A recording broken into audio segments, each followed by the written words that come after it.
guys, it's Kristen with Simply a Stewart, and I'm back today talking about my September homeschool favorites. If you are new to my channel, I have 4 little ones, ages 3, 5, 7, and 9. So we spread kind of like a preschool clear into 4th grade curriculum.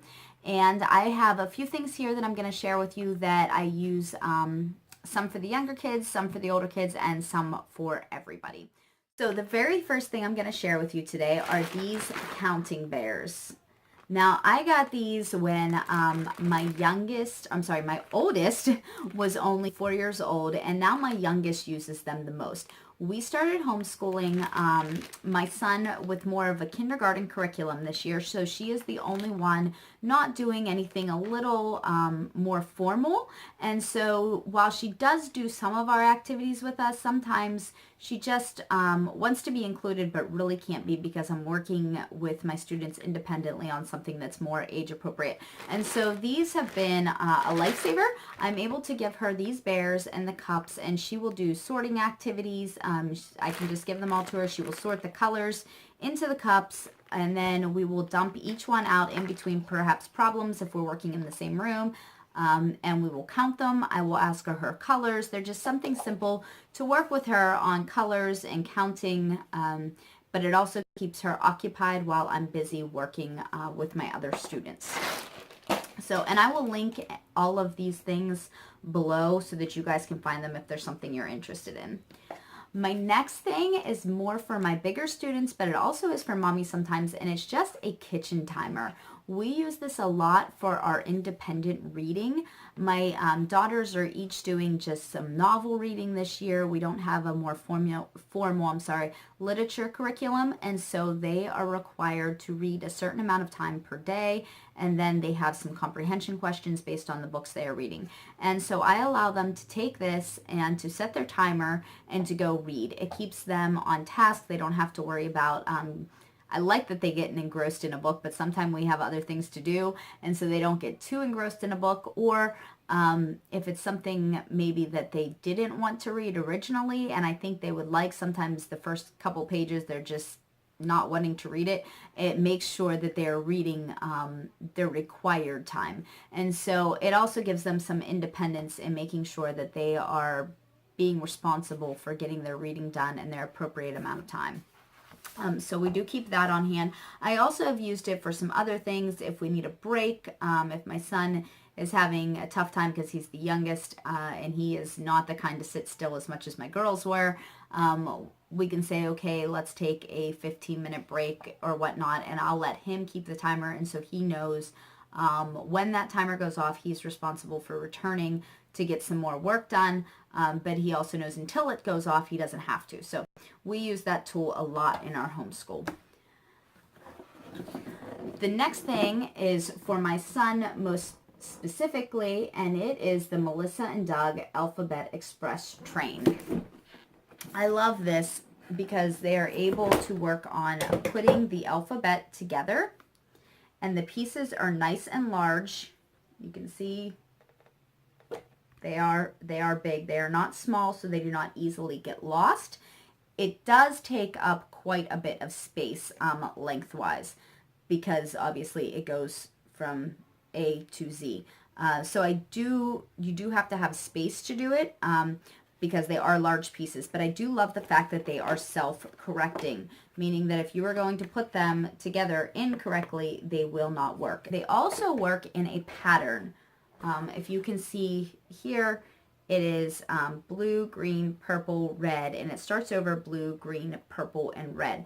And so that is another way that it's kind of self-correcting. You can, when my kids were really young and were still working on the letters, we worked kind of on the pattern, and so they knew that they only had so many choices because it had to be a blue card that came next. So I do love this. We use it a lot. He's able to work on it by himself a little bit while I'm working with his older sisters on an activity, and then I can just come back and check it, and we will kind of go through working on all the phonics sounds that go with each letter. So we use that a lot. And it's kind of fun. It's a game, well, puzzle, but something that he can do that's a little more enjoyable for him than just sitting and doing like worksheets.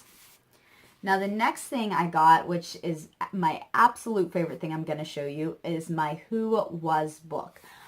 When we started and we're trying to come up with what we would like to do for our morning basket this year, I was watching different videos, and somebody mentioned doing just what you're interested in and what you like. And that really resonated with me. And my kids really enjoy learning about history. I enjoy learning about history, and I felt that it was really important that they learn who some of these people are a little more in depth. That was not something that I was exposed to in public education. And so I thought that we would try these books. I had never picked one up. I had never read one before the first day of school this year, but I thought we would give it a go. And we just finished our first one, and it was amazing. They are very simple to read, in my opinion. I think if you have somebody who is able to read fairly fluently, that they're very basic and able to read. My kids could read these, my older two, my second and fourth grader, by themselves, but we choose to do this during circle time together. They do have some illustrations in them, which I do like. My kids enjoy being able to see the pictures. They do have some add-ins, little more in depth of just the history sometimes of the time, opposed to just the biography parts. And then in the back here, I love that they have a timeline. And it's a timeline of the world. So this one is on Queen Victoria. Obviously, we're focusing on Queen Victoria and her life as ruling the United Kingdom and the British Empire at that time, but it has things like Mexico becomes a republic, the Civil War in the United States, New Zealand becomes the first modern nation to give women the right to vote. So it has all of these different things of what is going on around the world while she was going through her reign, and well, even as far as her being born. So the different things that happened during her lifetime. So I thought that that was also very neat. We are going to continue with these. I have just ordered Abraham Lincoln, and so he is our next one. We're kind of basing them off our timeline of what we're working with Story of the World. But even when we finish Story of the World, or if we don't do it next year, if we choose something different for history, we will be continuing these as long as my kids will listen to them, because I felt that they were really learning something from them. Even my 5-year-old was telling me things and facts that I didn't know before we started this book. And so I really felt that they were getting engrossed in the story, and they were remembering details about these people. So that was the next thing. And the very last thing I'm going to share today is this set here.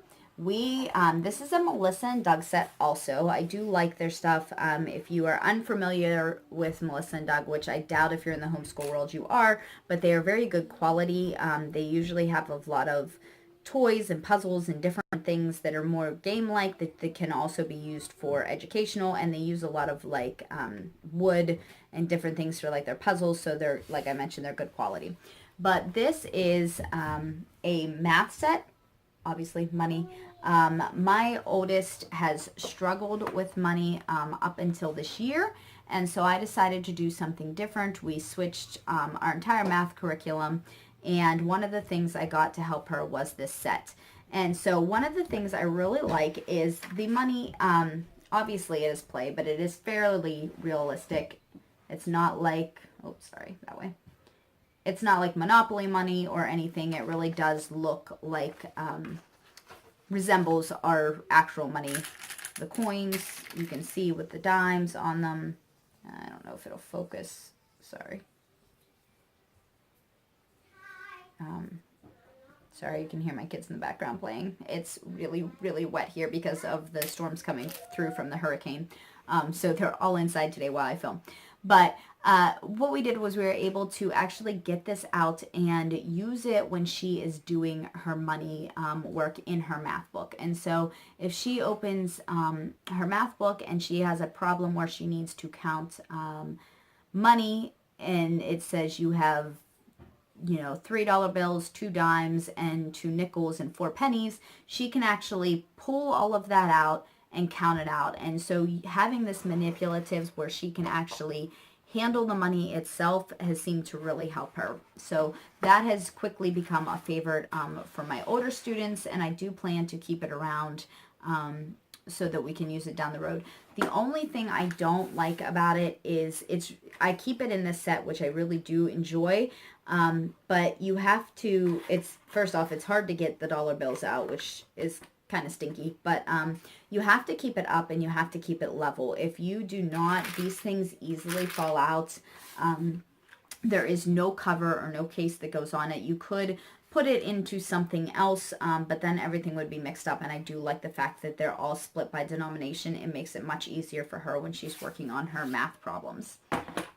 So those were my September favorites for the month. I do hope to do this every month and show you some of the things that we are using in our homeschool that we are really loving and that we think that are helping enhance our educational experience. I would love to hear in the comments below if you guys have anything that you guys are using that you are loving in particular in your homeschool this month. If you guys like these kind of videos, please make sure you subscribe.